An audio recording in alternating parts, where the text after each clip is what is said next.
화장실조차 편하게 쓸 수 없는 집을 집이라고 할 수 있을까요?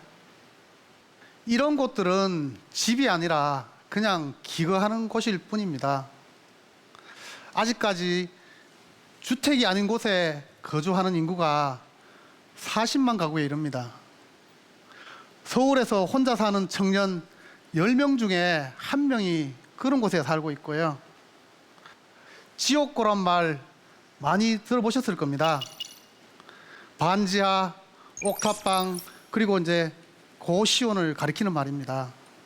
싼 임대료 때문에 청년들이 많이 선택하는 곳이기도 하죠.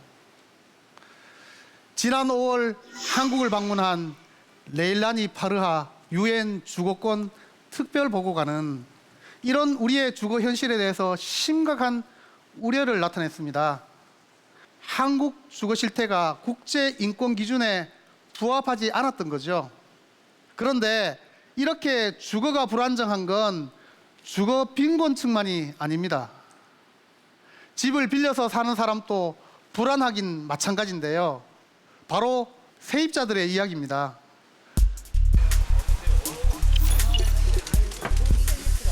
서울의 한 재래시장. 시장에서 건어물을 팔고 있는 이희성 씨를 만났다. 노가리 아구찜 좀 드셔보세요. 살던 곳이 철거되면서 주민등록이 말소된 그는 제대로 된 직장에 취업할 수 없다. 일용직 알바, 그리고 물류센터에서 꾸준히 생계를 하고 있어요. 근데 그것도 좀 부족한데 그걸로 최대한 아껴 쓰고. 일을 마치고 희성 씨가 향한 곳은 옛 경의선 철도가 있던 공유지. 희성 씨의 보금자리는 공유지 한편에 임시로 설치된 컨테이너다. 8제곱미터 남짓한 작은 방, 잠잘 매트리스와 옷걸이, 그리고 책상 하나만으로도 방은 발 디딜 틈조차 없다.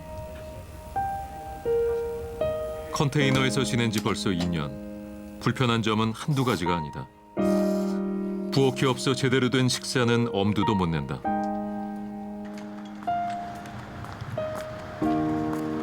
욕실이 없기 때문에 씻는 것도 큰 문제다. 간단하게 씻는 건 공유지 내의 공중 화장실을 이용한다.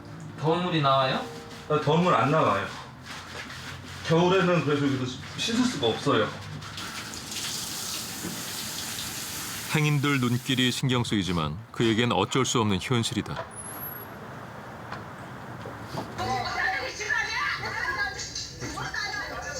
희성 씨가 살 곳을 잃고 떠돌게 된 건 지금으로부터 4년 전. 그는 하루아침에 거리로 내몰렸다. 임대 기간이 남아 있었지만 재개발로 인해 철거는 강행됐고 갈 곳을 구하지 못한 주민들은 부당한 철거에 몸으로 맞섰다. 내 집이 없고 내 땅이 없다는 자체만으로, 세입자라는 자체만으로 그냥 쫓겨날 수밖에 없다는 거에 분하기도 했지만은 너무 억울하기도 했고요. 집이 헐리면서 희성 씨의 미래도 무너지고 말았다.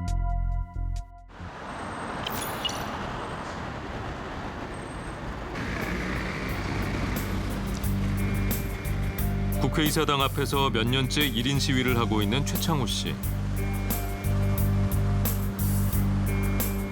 그는 대한민국 세입자의 한 사람으로서 세입자들의 권리 보호를 촉구하고 있다. 전월세라고 하는 것이 막 올라버리면 세입자들은 불안해서 살 수가 없거든요. 뭐 이사를 계속 가야 되고 이런 불안에 떠는 것이고 주거 상태는 점점 안 좋아지고. 최창우 씨는 40년 전 서울로 이사한 후 지금까지 노원구에 살고 있다. 한때 그가 살았던 곳. 과거 서민 주택지였던 이곳에 재개발로 아파트가 들어섰다. 당시 문간방에 들어있던 최창우 씨 가족은 집주인으로부터 갑자기 나가라는 통보를 받았다. 우리한테 나올 수 있는 그 입주권을 주지 않기 위해서 나가라고 했는데 나중에 들은 이야기로는 자기 친척이 입주권을 받도록 하기 위해서 그렇게 했다라는 말을 들었는데요. 그런데 우리는 이제 그 입주권을 받아서 주거 안정이 좀 더 이루어질 수도 있었는데 아, 이 집이네. 내쫓긴 이후 살았던 집을 찾은 최창호 씨. 옛집은 헐리고 새 집이 들어서 있다. 그는 이곳에 이사 온 지 6달 만에 다시 이삿짐을 싸야만 했다. 여기서도 계약 기간은 무시됐고 그는 또다시 거리로 내몰렸다. 뭐 말할 수 없는 그 무력감 같은 거. 예, 이게 내가 살던 집인데 갑자기 이 집이 낯설어지는. 이사를 다닐수록 주거 환경은 더 나빠졌다. 평지에서 달동네로, 문간방에서 반지하로. 세입자의 서러움은 깊어만 갔다. 쭉 나오지만 이렇게 다니고.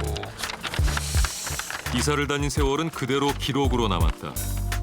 20년 동안 이사 다닌 횟수만 무려 20번. 이게 사실은 어쩔 수 없이 당했던 이사는 최창호 씨 가족 모두에게 고스란히 상처로 남았다. 왜 이렇게 세입자들은 이사를 자꾸 강제 당해야 되나? 또 이사 가고 또 이사 가고. 이것은 사실은 뭐 피눈물의 기록이라고 생각이 들어요. 근데 저만 그런 게 아니고 많은 사람이 현재 이러고 있다.